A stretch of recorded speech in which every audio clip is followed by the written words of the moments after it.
impossible. Nobody can do this. Are there certain traits or even activities that really do stop people from moving forward? That failure is a very important part of the process. What can parents do to really help? You're asking some tough questions. That's good though. It's really good. Coach's Corner is a series of interviews we do with coaches and athletes. Today I'm excited to bring on a fantastic guest, Mickey Ashmont. He is one of the top climbing coaches in the Northeast. Mickey is also the head coach for Gravity Vault Hoboken in Hoboken, New Jersey, and he is the brand head coach for Gravity Vault gyms nationwide. There are currently 12 gyms with 3 shortly on the way. So I'm excited to have Mickey on and share some wisdom. Climbing is extremely multifaceted. You can go one of a couple different ways. Traditionally, it was really outdoors, and then it wasn't, I guess, really until the 80s where it became an actual sport, preset routes, competitions, going head to head, which added a whole nother dimension. But yeah, traditionally climbing was just you and the rock competing against yourself. I'm sure there's, always some ego of trying to beat your climbing partner, which can be helpful. And then, yeah, it really flourished into this actual sport. Was the first climb that you challenged yourself with on a rock or at a gym? It was actually at a gym. Oh. Yeah, I was invited over to a rock climbing gym by a buddy of mine in high school who was quite into it, very outdoorsy. Nothing I've ever experienced before, just went on a whim. And I remember the first time I went, I looked at it, thought not much of it, looked pretty easy, the holds looked pretty good. It's like, oh yeah, climbing a ladder. Yeah. And then very quickly I realized how challenging it was, and I couldn't even understand. Like, I would watch him climb, and to me it's like, oh, okay, I'll just move the same way he moves, grab the same holds. Yeah. And it was a very humbling experience, but it got me instantly hooked, just that sense of improvement. And as a beginner climber, it's a slippery slope, because if you can push through a couple weeks, you see improvement very quickly. Muscles that you don't typically use get strong pretty fast, so you feel this improvement and like this rush of dopamine of like, oh, I couldn't do that this week and now I can. And yeah, you kind of ride a high for a couple months until you realize there's a lot more. What would it be like for a normal human being who's never climbed before to walk up to one of those climbs at the Olympics? What would you think that would look like? I mean, so, I work mostly out of an indoor rock gym, and I see it almost on a daily basis of newer climbers coming in, trying it, and they'll walk up to something, they'll ask, oh, what's the hardest thing you got? And they'll walk up to it, and the hardest thing we have at our gym pales in comparison to what's said at the Olympics. And they'll try to make the first move, and they'll come down, and they'll be like, that's impossible. Nobody can do this. So it is so out of the realm of, I think, the normal person's even perception of what your body can do. Yeah. The best thing I tell people, if you really want to get an idea, try to go over your door, hang on the door jamb with just your fingertips, and see if you can pick your feet up. And that width of a hold is huge for a professional level climber. Yeah, that's tremendous. They can hang on there for minutes probably. Yeah, exactly. Do you see any correlation between your experience with baseball, his talking to you about baseball, your being interested in his past, and climbing? That's a sport you wouldn't tie together with baseball. Do you see any overlap? Interestingly enough, not until recently, I guess. Not until I began coaching competitive climbing.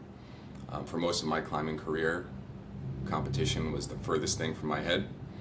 And even starting to coach kids, it took me a little while to transition into that headspace of competition, especially with climbing. But yeah, recently, I start to think back of some lessons I've learned and how to relay that to the next generation of climbers, competitive climbers. Yeah. What type of movement, in the kinesiology sense, like what type of, is it strength? How would you summarize, like if somebody walked in and you said they have real potential just from like a general overview, what kind of movement or ability? Definitely the ability and understanding of how to draw power from your feet, which is something that I think can directly correlate to baseball. Baseball, tennis, golf. When I was learning these sports, I was always told, so my uncle taught me golf, dad taught me baseball.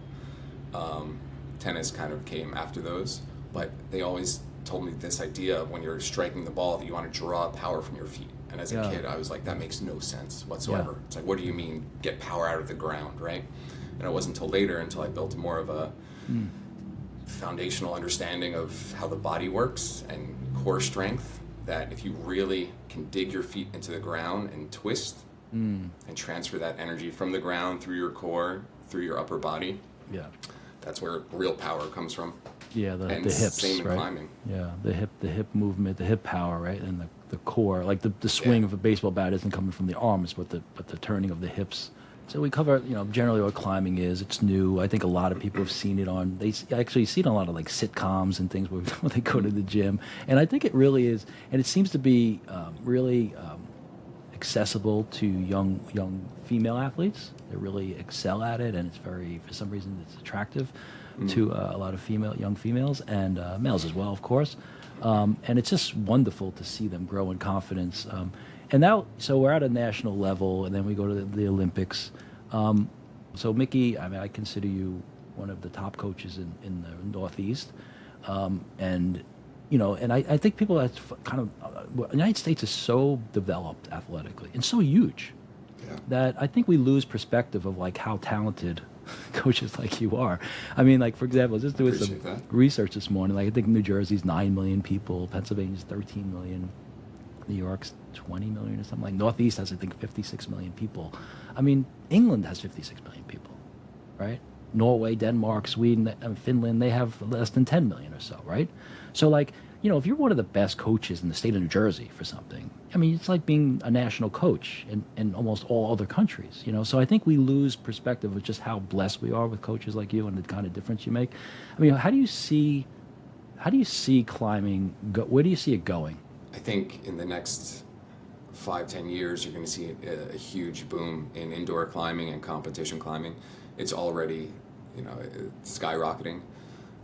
But there's talks of, being included as an NCAA sport. I think if that ever happens, that'll be the true catalyst, because I've had some really talented climbers actually leave the sport because their parents wanted them to participate in an NCAA sport to further their chances to get into school, obviously. I think if there's going to be a steady increase, but if there's going to be another boom, that's going to be the marker. Why did they go inside? Why did they start climbing inside in the beginning? To really just practice for outside. Yeah, so it was all about the outside world, right? Yeah, no one thought it was going to be a completely separate track. The idea that someone would only be an indoor rock climber was absurd. There's something special going on in Japanese climbing culture. And it's funny that you spend time there. Do you have an insight into what you think is... Do they climb differently? From what you see, do Japanese climbers climb differently than U.S. climbers or other climbers? So in general, I found that anything that they do, they take very seriously. They take to the nth degree. I think they really value just the process of hard work and understanding that through just grinding, practice or studying or whatever it may be, they really understand at a real fundamental level, like, that you will improve and you will achieve what you want to achieve. And I saw that in the climbers there. I saw that in the students that I taught. After school, every student would be part of a club for 2-3 more hours, then would get home till 6-7 at night. So anything they do, they take very seriously, pour their whole selves into it, and really try to achieve as close to perfection. I mean, and that's great, kind of transition for us, right? Because, here we want to talk to coaches, and obviously coaches are usually going to be of a specific sport. But what we're interested here is interviewing people like yourself for all athletes. So if there's somebody wrestling, somebody's football player, that if they listen to you, they can learn.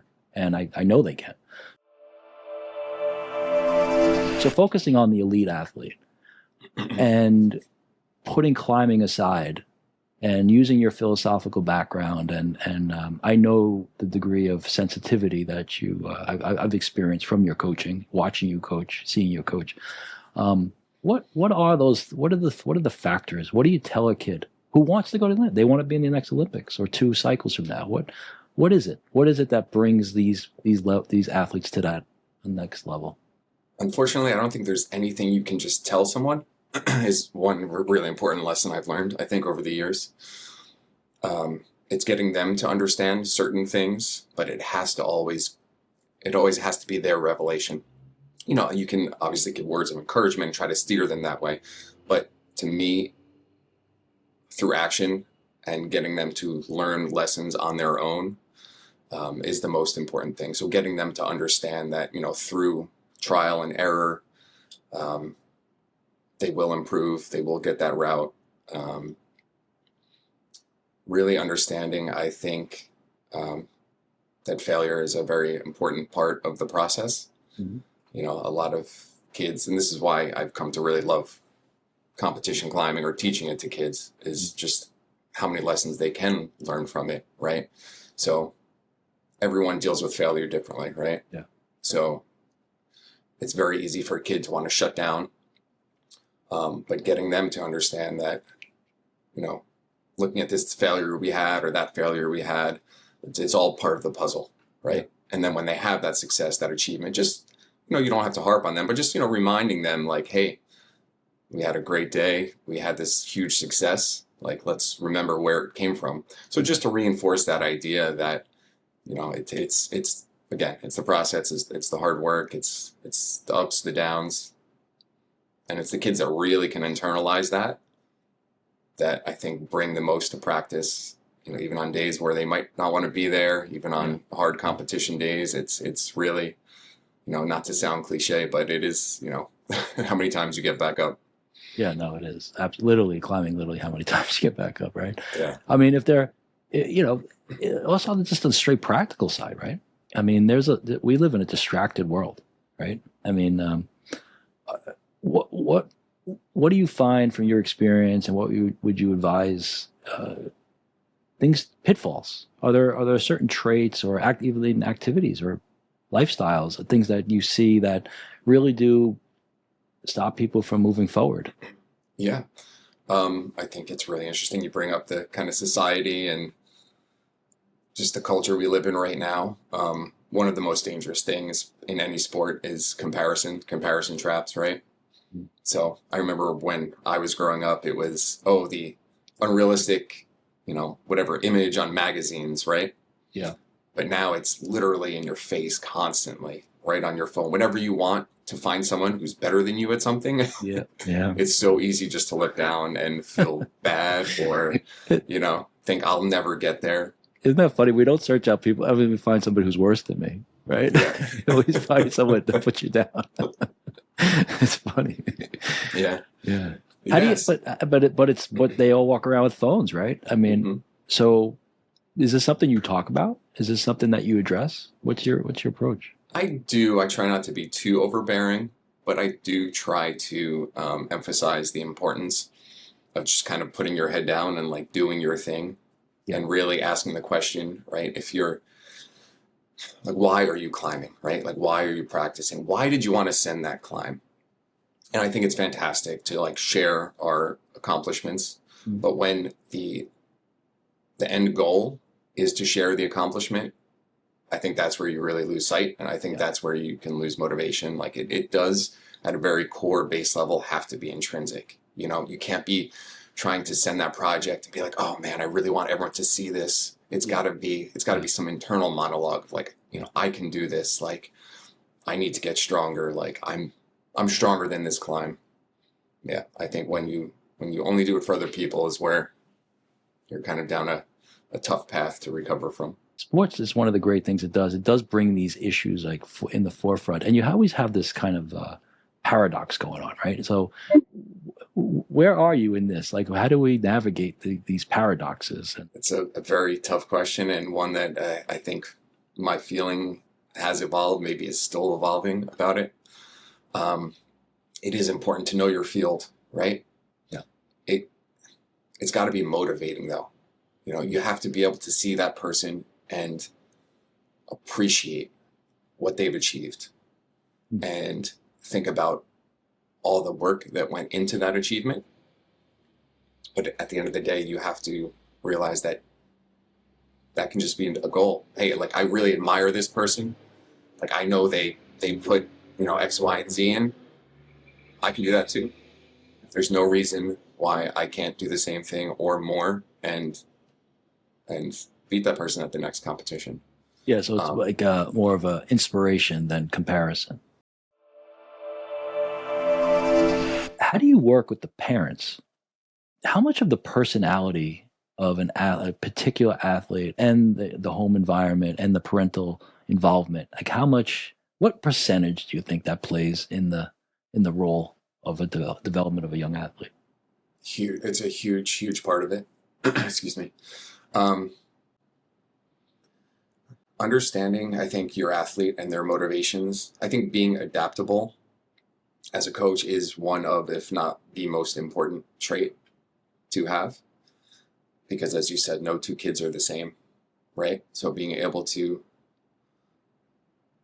really understand the needs of the athlete, not only on a macro scale, but literally every day they walk in, right? Yeah. I've had climbers walk in and I can just see they've either had, you know, a really tough day. So, you know, you can't always have an hour-long conversation with a kid at practice to try to figure it out. So then it's on you to really understand your athlete. They had a tough day. What's really going to help them today? Do they just need a win? Do they need, you know, something to motivate them, just feel good? Or, you know, are they having a tough day and they just need to put their head down and just like grind out some like really tough endurance drills just to get their mind off it? Mm-hmm. And I make mistakes all the time, but I'd like to think that I'm getting better at understanding my athletes and knowing what they need on any particular day. And it does also work on the macro scale, you know, as far as what their goals are. Yeah. And I've had conversations where the athlete came in and explained a certain motivation or goal to me. And then through, you know, a conversation discussion, it turned out that really wasn't the truth at all. They were just saying what they thought they should be saying, but the real motivation came out. And once you like kind of crack through that shell and really understand what pushes them, I think that's when you can make some really huge strides in their development. How would you see a healthy parental role in helping a young athlete? What can parents do to really help from what you see? You're asking some tough questions. That's good though. It's really good. These are all the most important parts of being a parent, coach, athlete. The best things I think I've seen, the best traits I think I've seen from parents, the healthiest traits, is stress management. Kids I've noticed lately, maybe it's just the area I coach, but as kids hit this like those high school years, I can sometimes just see it on their faces. The stress that they're maybe not used to really, really takes a toll. So stress outside of climbing, outside of sports. Exactly, yes. And helping the child manage the two. So that entrance into freshman year, right? That tends to happen, high school? Yes. Yeah, absolutely. So, I mean, that to me, that's helping really create good habits at home. How hard is it when you see these kids pour themselves out and they fail? How hard is it? I can only, I've learned to appreciate, I guess, parents tremendously over these past 5-6 years I've been coaching, because it's really tough for me. The emotional connection and seeing them work so hard and be vulnerable and express these goals, and then to not reap the rewards. And the toughest is when the kid is doing everything right. Yeah. They've done everything you suggested. They've poured their heart and soul into blood, sweat, and tears into the process, and then to not see the reward from that, it's really tough. Yeah. But those are the moments they grow, right? I mean, you need the hardships. Yep. Because that's why there are winners and losers, and we hate to say that, right? But in a competition, not everyone can win. No. So you need to use that as motivation. I grew up wrestling, and it's like, you know, almost everybody ends their wrestling career on a loss. What do you think female athletes excel at this. So in a certain point, it's like this is just anecdotal, but they seem more competent in climbing at a certain age than the boy climbers. They seem so Yeah. they excel. They're just so strong, so good. Is there something in what do you think? Is there a connection there? Yeah, as long as I've been teaching climbing, that I've seen the story a million times. A couple comes in and the machismo like lifter boyfriend comes in and he thinks he's going to impress the girl and she ends up crushing him on every climb. Yeah, man, that's a really interesting one. I think it's super multifaceted. I think guys maybe, not to generalize, but there's a bit of maybe ego there. So they think they're just going to like crank themselves up the wall and just, pull themselves up with their muscles. From the onset, I would say most women I see use their hips more efficiently. They move themselves up the wall with their feet. Mm-hmm.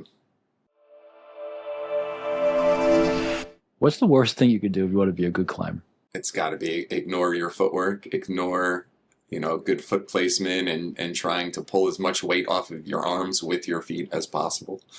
And it's tough for newer climbers, especially because they're not used to wearing climbing shoes or they're not wearing climbing shoes at all. But so it's not pulling. It's the opposite. It's not pulling with your arms. It's pushing with the feet. That's what it should be. Yeah, it's what it should be. Yeah. What can they do? What would you say if you're going to do one activity for the next year? What should that young climber do? Sounds basic because it's probably one of the first drills a coach will introduce, but it's trying to climb without making any sound with your feet. The only way you can place your feet without making a sound is by understanding the tension in your body. Climbing is like a contralateral movement, meaning that like you need to keep tension. You need to have your right hand and your left foot and some really solid tension through your center of gravity. And if you can't develop an understanding of how to create that tension, you'll never be able to move your foot slowly. Because I really love the idea of parents watching this, and they do, and they give great feedback, and we talk about it. And I think these are that word right now, breath. Because when I'm thinking about you and all that tension, and I thought about like a dyno in climbing while he was describing the idea of the tension, the compression and then the explosion, right? And yet being calm in your mind, right? Make it in minds of not even a dyno. I would say that could apply to like so many moves. Yeah. Any kind of near limit move. Yeah, it just made me think of dead point, right? Of like a route, right? A route with like multiple limit moves in it. I'm sure the margins are a little bit larger in climbing compared to trying to lift 550, but I'm gonna bang out some quick questions. So you can do a score or like just the first sentence that comes to mind. Ready? We'll start with the breath. How important is breath, Mickey? 10. And what and describe it. For relaxation, diaphragm, deep diaphragm breath, focus, explosion, repeat, and control. Yeah. Control, mindfulness. Sorry, so many words. Yeah. How nutrition? 9, 10.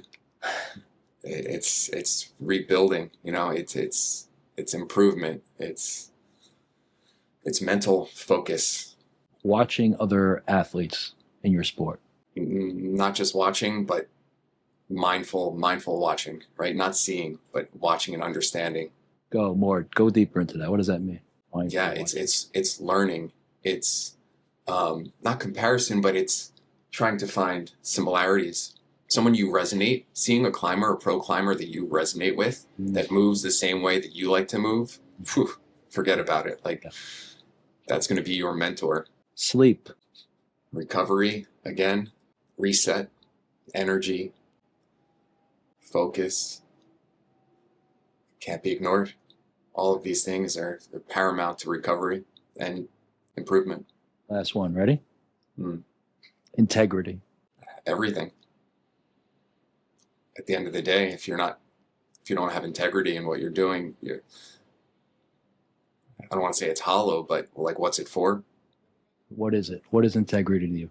To me, it's doing it for the right reasons. It's lifting other people up around you. Are you telling yourself you gave it your all, but you really didn't? It's understanding your own flaws. It's facing them head on. It's learning.